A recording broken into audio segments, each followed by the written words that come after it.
Hello students. तो भाई सब लोगों को पता है हम कॉम्प्लेक्स नंबर पढ़ रहे थे, इसका हम 50% पोर्शन ऑलरेडी कवर कर चुके हैं, यानी कि पार्ट 1 इज डन। तो भाई देखेंगे पार्ट 2 कहाँ से शुरू होता है।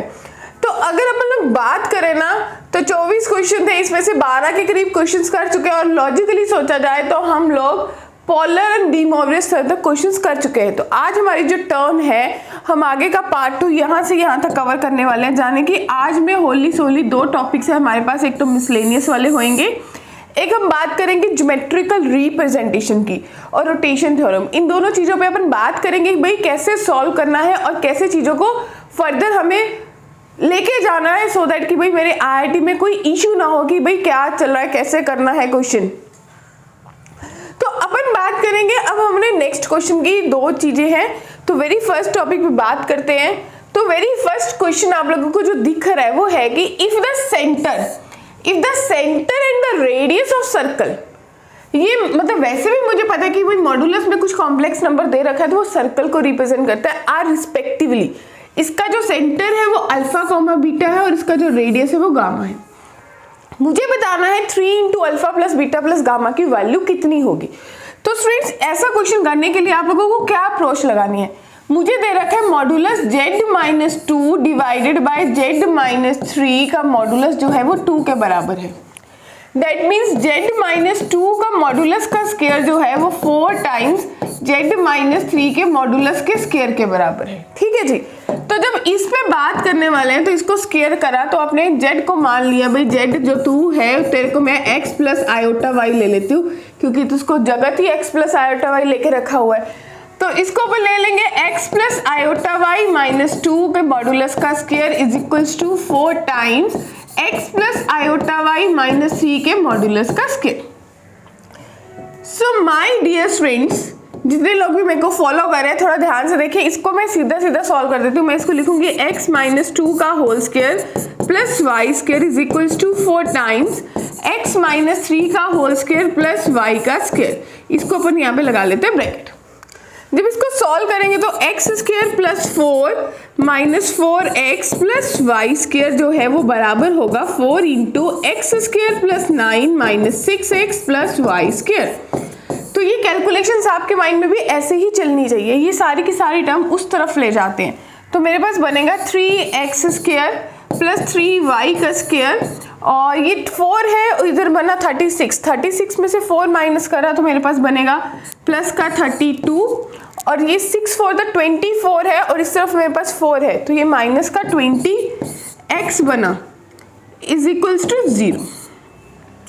तो स्टूडेंट्स 3 को कॉमन लेंगे तो मेरे पास फर्दर जो मेरी सर्कल की इक्वेशन दिख रही है वो कुछ ऐसी दिखी, x square plus y square minus 20/3x प्लस 32/3 इज इक्वल्स टू 0। तो भाई यहाँ से मुझे पता चला कि जो मेरा सेंटर है वो तो 0,0 है। क्या ऐसा ही होगा? डेफिनेटली नहीं होगा। तो भाई सेंटर 0,0 थोड़ी है, जो मेरा सेंटर है वो मुझे दिख रहा है minus half the coefficient of x यानी कि 10/3,0 है और जो मेरा रेडियस है वो आ जाएगा अंडर रूट 10/3 का स्क्वायर यानी कि 100/3 प्लस 0 और माइनस 32/3। ठीक है जी, 100/9 होगा। तो जब आप इस पे कैलकुलेशंस पे बात करोगे तो आप लोग बात करोगे कि भाई इसको सॉल्व कैसे करना है। तो r जो है वो आप लोगों के स्टूडेंट्स आ जाएगा 3 से मल्टीप्लाई करा 6 9 100 माइनस 96/9 दैट मीन्स 2/3। अब क्वेश्चन ने मेरे से पूछा 3 टाइम्स, तो इसका मतलब व्हाट आप लोग क्या करने वाले हो, व्हाट यू कैन डू, आप लोगों को alpha plus beta plus gamma को 3 टाइम्स करना है। तो it means 3 times 10/3 plus 0 plus 2/3। तो 3 से 3 गया, मेरा आंसर डी ऑप्शन यानी कि 12 आ गया। तो भाई सही है। ये जेई ने क्वेश्चन पूछा था 2023 वाले में, यानी कि फर्स्ट शिफ्ट में ही पूछ लिया था। जो आपका पहला स्लॉट पहली शिफ्ट होती है, यानी कि पहला पेपर होता है जेई मेंस का, फर्स्ट अटेम्प्ट जनवरी वाली, उसमें फेब में जो पेपर हुआ था फर्स्ट फेब को, उस दिन ये क्वेश्चन पूछा गया था। अगला क्वेश्चन देखते हैं। अगला क्वेश्चन मेरे पास है कि भाई मुझे z1 दे रखा है 2 + 3 iota and z2 3 + 4 iota, then the set, एक सेट की फॉर्म में मेरे को जो दे रखी चीजें मेरे को उस पर बात करनी है। That z belongs to a complex number z minus z1 का। इस इक्वेशन को देख के दिमाग में घंटी बजनी चाहिए कि भाई ये कुछ नहीं है, ये सीधा सीधा सर्कल को रिप्रेजेंट करता है। जब इतनी चीज आपके माइंड में क्लियर हो जाएगी तो आप लोगों को ये दिखेगा कि भाई मान लो अगर ये z1 और z2 आपको दे रखा है, और अगर मेरे को ऐसा कुछ दिया होता z1 माइनस अल्फा का स्क्वायर, z माइनस अल्फा का square plus z minus beta का स्क्वायर, ठीक है जी, तो ये होता अल्फा माइनस बीटा का होल स्क्वायर। कुछ ऐसा ही दिखता है, राइटिंग वे में आपको दिखाती हूँ। या फिर अगर आपको ऐसा भी नहीं लगाना, ये एक तरीका होता है। दूसरा तरीका व्हाट आप लोग क्या सोच सकते हो, मैं ये कर सकती हूँ भाई मुझे क्या सोचना है, z1 z2 दे रखा है, उसका मॉडुलस ले लेती हूँ, तो x माइनस 2 का स्क्वायर प्लस y माइनस 3 का स्क्वायर माइनस x माइनस 3 का स्क्वायर प्लस क्या माइनस ही हो जाएगा, और आपके पास बनेगा माइनस y माइनस 4 का स्क्वायर, और ये आपके पास बन गया 1 1, तो 1 प्लस 1, ठीक है जी, स्क्वायरिंग हो गई। अब जब इसको सॉल्व करेंगे तो x square plus 4 minus 4x plus y square plus 9 minus 6x minus x square minus 9 plus का 6x minus y square minus 16 plus का 8x। तो डियर फ्रेंड्स, x स्क्वायर ने x स्क्वायर को काटा, y स्क्वायर ने y square को काटा, and 9 ने 9 को भी कट कर दिया, 6x ने 6x को भी कट करा। तो मेरे पास अल्टीमेटली ये 8 का y बनना चाहिए था और ये भी 6 का y, तो ये कट नहीं होंगे, क्या कहते हो, सही है ना। तो भाई ये बना माइनस का 6y।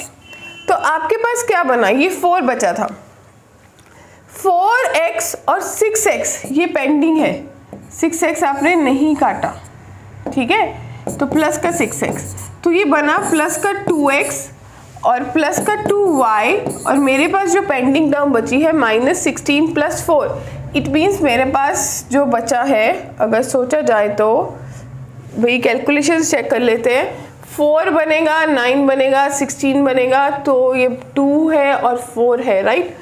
तो 4x 9 से 9 कट हो रहा है, और मेरे पास बना 6x और ये बना 8y, तो 2y बन गया, और 4 16 में से करा माइनस का 12 इज इक्वल्स टू 0, ठीक है जी। तो भाई मेरे पास जो टर्म दिख रही है वो x plus y is equals to 6 दिख रही है। क्या भाई अपन की जो टर्म है वो सही आ रही है, एक बार चेक कर लेते हैं। ये माइनस का 16 है और 9 कटा था, और इसका प्लस का 4 आएगा, यही टर्म बननी चाहिए, तो माइनस का 12। तो अगर अपन इसका एक बार चेक कर लेते हैं कि भाई मेरी कैलकुलेशंस और इनकी कैलकुलेशंस में क्या कोई अंतर है, तो जैसे इनका 14 आया, 16 9 से 9 कट हुआ, 16 माइनस 4, ओके, तो हम शायद एक स्टेप छूट गए, ये that is not equals to 0, ये सब चीज़ें किसके बराबर है, 2 के बराबर है, तो यहाँ पे भी 2 आएगा, तो अल्टीमेटली जो आपकी टर्म है वो किसके बराबर आ जाएगी, माइनस 14। 14 का मतलब डियर स्टूडेंट्स आपके पास कितना आ जाएगा, 12। ओहो, तो आपके पास कितना आएगा, कैलकुलेट करके आपके पास आ जाएगा 7। तो इसका मतलब अगर इसको इंटरसेप्ट फॉर्म में लिखा जाए तो x प्लस 7 y प्लस 7 जो है वो 1 के बराबर आया। इसका मतलब क्या पता चला, x का इंटरसेप्ट भी 7 है, y का इंटरसेप्ट भी 7 है। अब ऑप्शंस पे चलते हैं। एक लाइन बन रही है, क्लियर है, यानी कि हाइपरबोला वाली ऑप्शन तो छोड़ ही दे। लाइन बन रही है जिसका इंटरसेप्ट का सम 14 है, बिल्कुल सही है, 7 प्लस 7। लाइन बन रही है जिसके इंटरसेप्ट का सम -8 है, -18 तो पॉसिबल नहीं है, तो आपका करेक्ट आंसर 14 वाला होगा। क्लियर है जी। अगला क्वेश्चन मेरे को क्या कह रहा है कि भाई z is a complex number such that, ये आपको 2 के बराबर दे रखा है, z lies on the circle of radius 2। अगर उसका रेडियस 2 है तो आपको सेंटर बताना है कितना होगा। डियर बच्चों, जब आपको ये दे रखा है z माइनस 2 आयोटा का मॉडुलस का square is equals to 4 times z plus iota का मॉडुलस का स्क्वायर। क्या आप लोगों को याद है कि आपने प्रॉपर्टी पढ़ी थी, मॉडुलस का स्क्वायर जो है वो z इंटू जेड कॉन्जुगेट के बराबर होता है। It means z minus 2 iota और इसका conjugate z conjugate plus 2 iota बनेगा, that is equals to 4 into z plus iota, इसका conjugate z conjugate minus iota. जब अपन इस पे बात करेंगे तो इसको सॉल्व करना होगा, यानी कि z इंटू जेड कॉन्जुगेट, ऐसा ही बात करोगे z इंटू जेड कॉन्जुगेट, और मेरे पास बन गया -2 iota Z conjugate plus 2 iota Z, and मेरे पास बन गया -4 आयोटा स्क्वायर। और दूसरी तरफ चलते हैं तो 4 into z conjugate plus iota Z conjugate minus iota Z minus iota square, कुछ ऐसा दिखेगा।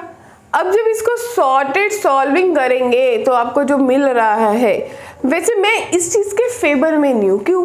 क्योंकि ऐसा करने में मेरे को थोड़ा सा अच्छा नहीं लग रहा, तो मेरे को इसको करना कैसे चाहिए, ये एक मेथड है, मैं आपको दिखाऊंगी, मैंने सॉल्यूशन में यही वाला मेथड प्रोवाइड करा है। लेकिन भाई मैं जो आपको बोलने वाली हूँ, मैं ये बोलूँगी आप लोग इसको जैसा अभी पीछे क्वेश्चन करा था उसी के हिसाब से करिए।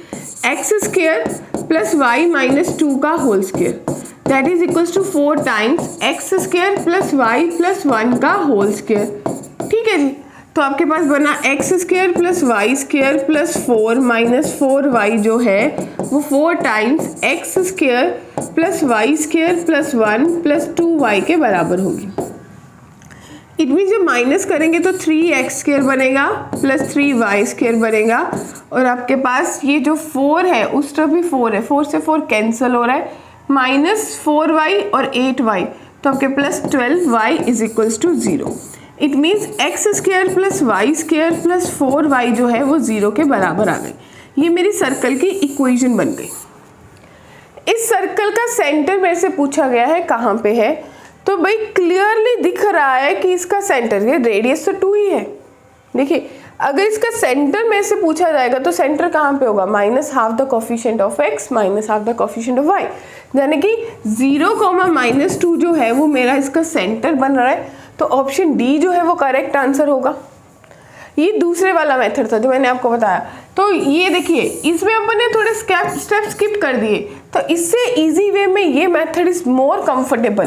ध्यान से देखिए 3 स्टेप्स में आंसर हो गया, और देखते ही पता चल गया कि मेरा सेंटर 0,-2 पे बन रहा है। क्लियर है जी? राइट, तो देखते हैं अगला क्वेश्चन। देखते हैं क्या क्वेश्चन कहता है। If W1 B the point obtained by the rotation of Z1, जो W1 पॉइंट है वो Z1 की रोटेशन से मिला। जो Z1 है वो मुझे दे रखा है 5 + 4 iota about the region through the right angle in the anti clockwise direction. इसका मतलब जो W1 है अगर मुझे एंटी क्लॉकवाइज डायरेक्शन दे रहा है तो आयोटा इंटू Z1 होगा, यानी कि 5 आयोटा माइनस 4 के बराबर होगा। ये एक टर्म आपने बना के रख ली।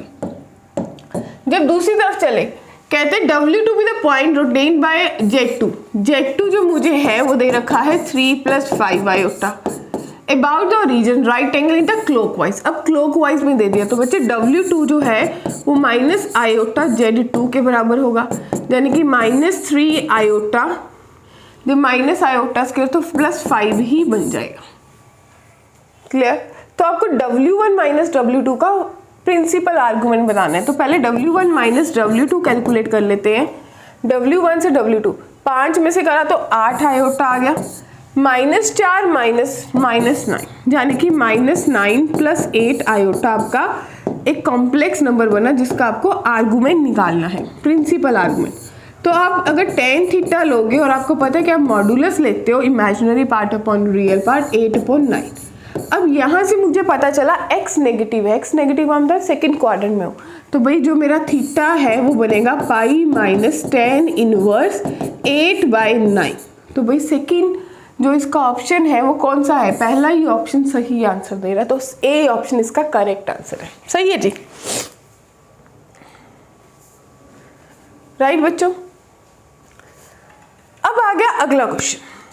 ये आपका 31 जैन को, यानी कि ये भी जनवरी वाली अटेम्प्ट में आया था। तो for example all z belongs to complex number on the curve C1 एक कर्व दे रखी है बच्चों, अपने आप में क्लियर है कि भाई C1 दे रखी है जो बता रही है कि z का मॉडुलस 4 के बराबर है। तो जब ऐसी टर्म दे रखी है तो आपको बताते हैं कि x² + y² जो है वो 4 का स्क्वायर यानी कि वो 16 के बराबर है। तो एक कर्व तो मुझे पता चल रही है कि वो सर्कल है यहाँ से, फिर इसको थोड़ा और सोचना है। अगर आपने बोला कि z mod 4 के बराबर है, क्या मैं z को लिख सकती हूँ 4 into cos theta plus iota sine theta polar form में। तो 1/z को मैं क्या लिख सकती हूँ 1/4 cos theta minus iota sine theta लिख लूंगी। ठीक है ना भाई। चलो अब लोकस पूछा z प्लस 1/आयोटा z का बी द कर्व टू। तो भाई z निकाल लिया, 1/z निकाल लिया। z प्लस 1/z जब आपने सॉल्व करा तो 4 और 1/4 यानी कि 17/4 कॉस थीटा बना माइनस आयोटा 15/4 साइन थीटा बन गया। ये मेरे पास एक कर्व बन गई। और अगर ऐसी कर्व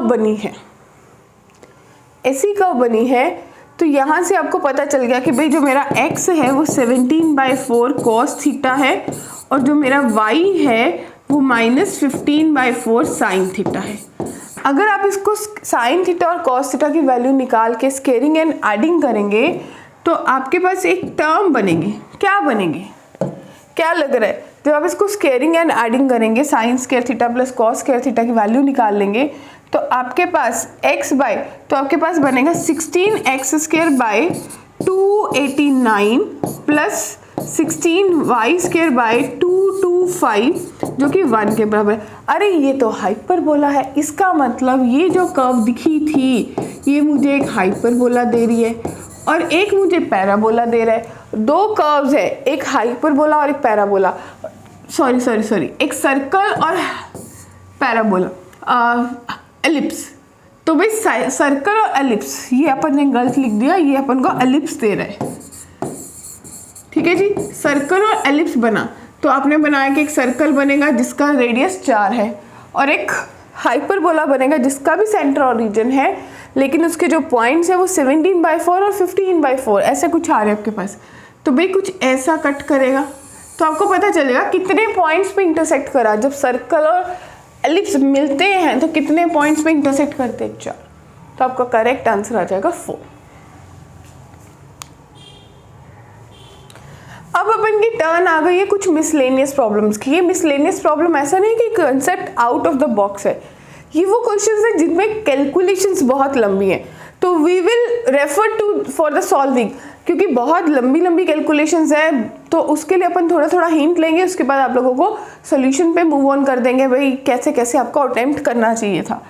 तो डियर स्टूडेंट्स सबसे पहले देखिए, let a not equals to b, a b के बराबर नहीं है but non zero real number है। a और b कोई रियल नंबर्स हैं जो जीरो नहीं है। Then the number of elements, इसमें नंबर ऑफ एलिमेंट्स आपको बताने हैं। एक चीज दे रखिए, आप क्या करो, आप मान लो कि भाई z जो है वो x प्लस आयोटा y है, तो जेड स्केयर की वैल्यू इसमें पुट कर लो। यानी कि अगर मुझे a into x plus iota y का स्केयर करना हो plus b into x plus iota y करना हो और उसका रियल पार्ट अगर मुझे दे रखा है वो a के बराबर दे रखा है, तो यहाँ से आप क्या बनाओगे, आप बोलोगे कि a x square minus a y square plus b x जो है वो a के बराबर है। ये पहली equation. In the same way दूसरी इक्वेशन आपको क्या बताएगी, दूसरी इक्वेशन बताएगी b x square minus b y square और मेरे पास बन जाएगा a x वो b के बराबर है। तो भाई ये दो इक्वेशन आ गई, इन दोनों से मेरे को सॉल्विंग करनी है और मुझे सॉल्यूशंस बनाने हैं। तो देखिए आपने दो चीज़ें बनाई, एक तो रियल पार्ट, एक आपके पास ये इक्वेशन बनी थी और आपके पास एक इक्वेशन ये बन गई। इन दोनों को जब आपने सॉल्विंग करा, माइनस कर लिया, फैक्टर्स कॉमन निकाल लिया, तो मेरे पास एक फाइनल इक्वेशन बनी कि x square minus y square minus x जो है वो 1 के बराबर है। ठीक, तो जब आपने ये टर्म पूरी की पूरी बना ली है और इसको आपने यूटिलाइज करा, यहाँ से आपने वैल्यू निकाल ली और जाके पुट कर दी किसी और टर्म में, तो आपको पता चला कि a और b तो जीरो हो नहीं सकते, ये क्लियरली है। तो आपके पास ये एक टर्म बनी और आपको इस टर्म से क्या दिखा जब इसको सॉल्व करा कि भाई x 0 आ रहा है और y स्केयर की वैल्यू -1 आ रही है, तो स्केयर कभी नेगेटिव नहीं होता। तो इसका मतलब इस इक्वेशन जो इक्वेशन है इसका नो सॉल्यूशन करेक्ट आंसर होगा। तो आप देखिए जो आपको ऑप्शंस दे रखे थे क्या उसमें नो सॉल्यूशन है, जाने कि जीरो। नो सॉल्यूशन का मतलब है जीरो सॉल्यूशन। क्लियर है जी। अब देखते हैं आगे। अब ये भी वैसा ही क्वेश्चन है भाई, आपको दे रखा है रियल पार्ट ऑफ दिस, जो रियल पार्ट ऑफ जेड है, जेड मतलब अगर उसका रियल पार्ट 3 है तो जेड जो मेरे पास है वो 3 प्लस आयोटा वाई बन जाएगा, is equals to the interval. इसका जो भी सेट आएगा वो इस इंटरवल में लाई करें, जान के आपको इसका इंटरवल ही निकालना है। जेड आपको पता चल गया तो बच्चे जेड कॉन्जुगेट कितना बन जाएगा 3 minus iota y, z into z conjugate कितना बन जाएगा 9 minus y square, 9 plus y square. ठीक है, तो एज पर द क्वेश्चन आपको करना है z plus z minus z conjugate, किसी कॉम्प्लेक्स नंबर से उसी का रियल जेड, देखो 3 plus iota y minus 3 plus iota y और साथ में कर दिया जेड जेड कॉन्जुगेट जाने की 9 plus y square divided by 2 minus 3 times 3 plus iota y plus 5 into 3 minus iota y. तो अपन के पास बना 3 से 3 कट गया, 2 iota y plus 9 plus y square divided by 2 minus 9 minus 3 iota y plus 15 minus 5 iota y. तो बच्चे आपने इसका रियल पार्ट लेना था, पहले इसको सॉल्व करना पड़ेगा क्योंकि नीचे भी इमेजिनरी बन रहा है। तो 2 iota y plus 9 plus y square divided by आपके पास बना 9 में से 2 गए 7, 7 15 से 8, 8 माइनस 8 आयोटा वाई। ठीक है जी, ये मेरे पास एक कॉम्प्लेक्स नंबर बना। अगर इसको भी फर्दर अपन कर लेंगे तो 8 प्लस आयोटा 8 आयोटा वाई से मल्टीप्लाई, 8 प्लस 8 आयोटा वाई से डिवाइड।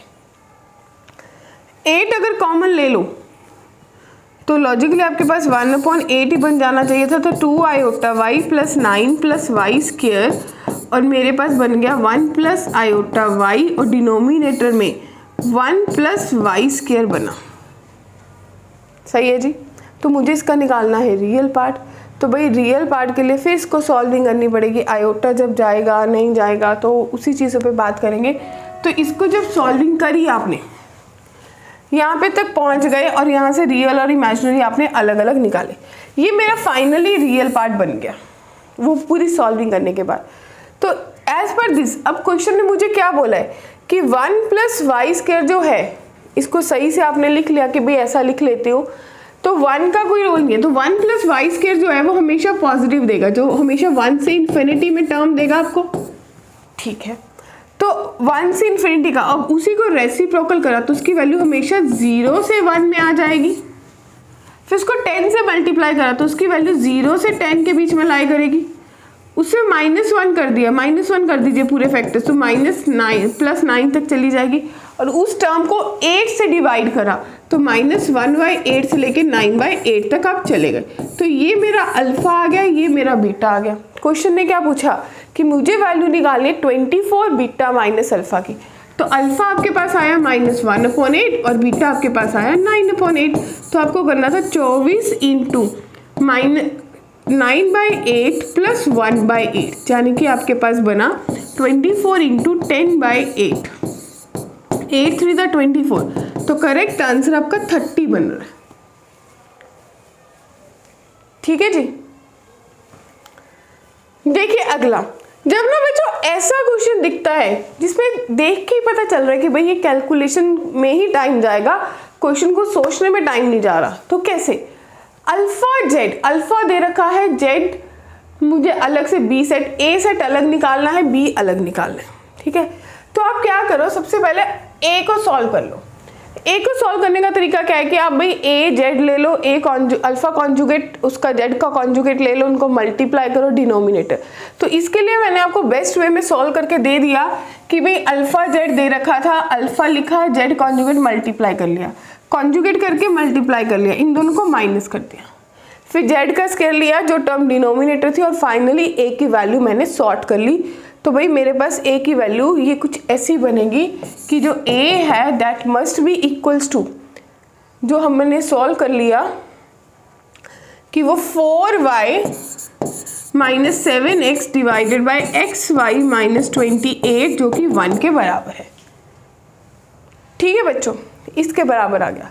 अब इसका फर्दर पार्ट देखिए जब आपको ए सेट मिला और आप यहाँ तक पहुंचे, ठीक है जी, आपने इसको 1 के इक्वल कर दिया और आपके पास x की दो वैल्यू x4 आ जाएगी, y -7 आ जाएगी। आई गेस यहाँ तक कोई इशू नहीं होगा। फिर बी सेट, क्योंकि वो देख के पता चला कि वो सर्कल है, ये x4 उसमें पुट करा, जब x की वैल्यू 4 आई तो उसने y -3 दिया, जब y की वैल्यू -7 पुट करी तो उसने x की वैल्यू 0 दे दी। तो मेरे पास दो कॉम्प्लेक्स नंबर बने। अब क्वेश्चन ने मेरे से क्या डिमांड करी थी? क्वेश्चन ने मेरे से पूछा था कि भाई summation of real part of z minus imaginary, जो भी आपके पास दो कॉम्प्लेक्स नंबर्स बने, आप लोगों ने दो कॉम्प्लेक्स नंबर्स बनाए कि एक तो आपके पास बन गया 4 - 3 आयोटा और दूसरा बना 0 - 7 आयोटा। अब क्वेश्चन ने क्या पूछा? रियल पार्ट ऑफ z यानी कि 4 minus imaginary part of z, summation है real part of z minus imaginary part of z। तो भाई आपके पास बना 7 + 17, तो आपका करेक्ट आंसर इंटीजर टाइप में कितना आना चाहिए था? 14। क्लियर है? ओके। अब देखिए, let a and b are the two real number such that a b negative है। भाई a और b दो रियल नंबर है पर उनकी प्रोडक्ट नेगेटिव है, ये मुझे क्लियरली विजिबल है। If the complex number 1 + a iota and b + iota is a unit modulus, यानी कि मुझे दे रखा है कि 1 + a iota divided by b + iota का जो मॉड्यूलस है वो 1 के बराबर है, और a + आयोटा y जो है वो इस सर्कल पे लाई कर रहा है। देन पॉसिबल, इसकी पॉसिबल वैल्यू बतानी है, a जो ग्रेटेस्ट इंटीजर है वो गिवन है। तो इसके लिए भी मेरे को सोल्यूशन को आपको दिखाना है। आपने इसको मॉड्यूलस निकाला, सॉल्व करा, a की दो वैल्यूज आई, लेकिन a b के बराबर नहीं हो सकता। क्यों? क्योंकि a b की प्रोडक्ट नेगेटिव दे रखी है। इसका मतलब a और b ऑपोजिट साइंस के हैं। अब दूसरी क्वेश्चन, अगर ये इस पर लाई करा तो आप ये पॉइंट इस पर पुट करोगे, अपनी जो सर्कल दे रखा है आपने पुट करा, सॉल्व करा, वहां से आपके पास a की वैल्यू आ गई। a आपके पास आ गया -1 + -√7/6। अगर एक a है तो दूसरा b ले लीजिए। a आपने ले लिया √7 - 1/6, तो भाई b कितना हो जाएगा? नेगेटिव से मल्टीप्लाई कर दीजिए। a का ग्रेटेस्ट इंटीजर, इस टर्म का ग्रेटेस्ट इंटीजर 0 आ रहा है, तो इसका ग्रेटेस्ट इंटीजर 0 पुट करते आपने b की वैल्यू पुट करी और आप लोगों के पास फाइनल सॉर्टेड ये आंसर आ गया। सिमिलरली दूसरी वैल्यू ले लीजिए a की, तो b की दूसरी आ जाएगी, तो उससे a का ग्रेटेस्ट इंटीजर -1 आ जाएगा। तो सही है ना? ऐसा कुछ अटेम्प्ट करना है आपको और आपको फिर उसके बाद बताना है कि भाई मेरा फाइनल आंसर क्या होगा। क्लियर है? क्योंकि देखो आपका एक आंसर जो बना था उसके हिसाब से ये बना, तो उस हिसाब से मेरे पास ऑप्शन में कोई आंसर ही नहीं था, तो मुझे दूसरी सॉल्यूशन के लिए जाना पड़ा। क्लियर है? Next question, let C be the circle in the complex plane with the center Z0 and radius r is equals to 1. Let Z1 1 + iota the complex number Z2 be outside the circle such that Z1 - Z0 Z2 - Z0 is equals to 1. और आपको दे रखा है Z0 Z1 Z2 और collinear, तो भाई आपको बताना है कि स्मॉलर वैल्यू Z2² की किसके बराबर होगी। तो it's a bit lengthy calculations. आपको करना क्या है, Z0 मुझे गिवन है, Z1 मुझे गिवन है, तो क्या Z1 - Z0 निकाल सकते हो? ठीक है। अब जो Z2 है वो सर्कल के कहीं बाहर लाई कर रहा है, Z1 - Z0 की वैल्यू आप निकाल रखे, इसको एज इट इज रखा और Z2 - Z0 का मॉड्यूलस मैंने निकाल के रख लिया। अब क्वेश्चन ने मुझे बोला कि तीनों पॉइंट्स कोलिनियर है। अगर कोलिनियर है तो मैंने थ्योरम पढ़ी थी रोटेशन में कि भाई Z2 - Z0 divided by Z1 - Z2 is equals to इनका मॉड्यूलस e की पावर आयोटा थीटा होता है, और e की पावर आयोटा थीटा की वैल्यू कितनी होती है? +-1। ग्रेट। तो भाई जब आपने इसकी वैल्यूज निकाली तो आपने पुट कर दिया, तो आपके पास सॉर्टेड वे में कुछ आंसर्स बने। Z2 आपने ले लिया कि भाई अगर ये प्लस का है तो कितना बनेगा, माइनस का है तो कितना बनेगा। दो इक्वेशन सॉल्व हुई, Z2 का 5/2 आ गया और दूसरी बार 13/2 आ गया। अब क्वेश्चन ने मेरे से पूछा स्मॉलेस्ट वैल्यू। आप खुद से सोचिए स्मॉलेस्ट वैल्यू कौन सी होगी? डेफिनेटली 5/2 होगी, तो इसका आंसर स्मॉलेस्ट वाला 5/2 आ जाएगा। क्लियर है? जिसको डाउट है they can comment in the comment box so that कि भाई अगली बार में पता चल जाएगी मेरे को कहाँ पे दिक्कत आई। बच्चे फिर से देखिए, Z0 गिवन है, R गिवन है और Z1 गिवन है। ठीक है जी, अगर वो बाहर लाई कर रहा था आपने रोटेशन थ्योरम लगा दी और वहां से आपने क्वेश्चन को सॉर्ट आउट कर लिया। नेक्स्ट देख के थोड़े मेरे को एस्टिमेशंस हो रहे हैं अभी, भाई मेरी कैलकुलेशंस क्यों लंबी है, क्योंकि देख के एक्सप्रेशन से ही पता चल रहा है कि इसमें बहुत सारी लॉजिक्स तो कुछ भी नहीं लगते हैं, सॉल्विंग ज़्यादा हो रही है। अगर एक्स जेड जो है कॉम्प्लेक्स नंबर को बिलोंग कर रहा है लेकिन आयोटा -2 आयोटा उसके एलिमेंट्स नहीं है, और ये पूरी की टर्म रियल नंबर है, अल्फा जो है वो एस है, अल्फा 0, तो आपको इसकी वैल्यू निकालनी। तो डियर स्टूडेंट्स अपन करेंगे क्या, अपन जेड की वैल्यू पुट कर देते हैं। ठीक है, जेड की वैल्यू पुट कर देते हैं x प्लस आयोटा वाई, जेड को x प्लस आयोटा वाई ले लेते हैं और इस पूरे एक्सप्रेशन को सॉल्व कर लेते हैं और उसका रियल पार्ट उठा लेते हैं। देखिए आपने इसको पूरा, देखो कितनी लेंथी कैलकुलेशन है, अभी ये कंटिन्यू चलेगी। ये आपका एक्सप्रेशन था, आपने इसको x प्लस आयोटा वाई लेके सॉल्व करा, पूरा लिखा, सॉल्व करा, सॉल्विंग डन। अब इमेजिनरी पार्ट 0 है क्योंकि वो रियल है, तो भाई रियल होने से या तो किसी चीज़ के बराबर देते, तो उल्टा सोचेंगे, इमेजिनरी पार्ट 0, इमेजिनरी 0 होने से मेरे पास ये एक टर्म बनी और उसको सॉल्व करके ये फाइनल एक इक्वेशन मेरे पास बन गई। अब क्वेश्चन ने मुझे एक चीज़ दे रखी थी, क्या, कि भाई अल्फा जो है वो एस को बिलोंग करता है और अल्फा कभी 0 नहीं हो सकता, राइट। तो जब अल्फा 0 नहीं हो सकता तो मैंने y की वैल्यू -13/11 पुट करी और सॉर्ट करा, तो मेरे पास ये आ गया आपके पास 242 अल्फा स्क्वायर जो है वो 1680 के बराबर है, यानी कि मेरा करेक्ट आंसर 1680 आएगा। कंसेप्ट कोई भी नहीं लगा, it's a simple calculation part, तो इसीलिए we are skipping that much. Yes, अब भाई कॉम्प्लेक्स नंबर z दे रखा है x प्लस आयोटा y और ये कोई रियल नंबर है, तो आपको बताना है इनमें से कौन सा करेक्ट नहीं है। अगर ये कोई रियल नंबर है तो बच्चे 2 into x plus iota y -3 iota divided by 4 into x plus iota y, 4 into x plus iota y plus 2 iota. ठीक है जी, अगर ये कोई रियल नंबर है, that belongs to real number, तो इसको सॉल्व कीजिए, आपके पास आएगा 2x plus iota into 2y -3 और divided by 4x plus iota times 4y plus 2। अब इसका क्या है, इसको आप रैशनलाइज कर लीजिए, रैशनलाइज के कॉन्जुगेट से मल्टीप्लाई, कॉन्जुगेट से डिवाइड। यहाँ से आपको एक चीज़ मिलेगी, सबसे पहली चीज़ क्या मिलेगी कि इसका डिनोमिनेटर कभी 0 नहीं हो सकता। तो बच्चों अगर आपने दो चीज़ें सॉर्ट करनी है कि भाई आपने इसको सॉल्व करा और आपके पास ये फाइनल इक्वेशन बन गई। दूसरी तरफ डिनोमिनेटर के बारे में बात करें, अगर डिनोमिनेटर 0 नहीं हो सकता तो वो उसका इमेजिनरी पार्ट भी 0 नहीं हो सकता। अगर नहीं है तो y कभी -1/2 नहीं हो सकती। भाई जब ये पता चल गया y कभी -1/2 नहीं हो सकती, तो एक चीज़ देखो, y 1 -1/2 नहीं है, x 0 है, बात ही नहीं कर रहा, इसमें भी कोई बात नहीं कर रहा।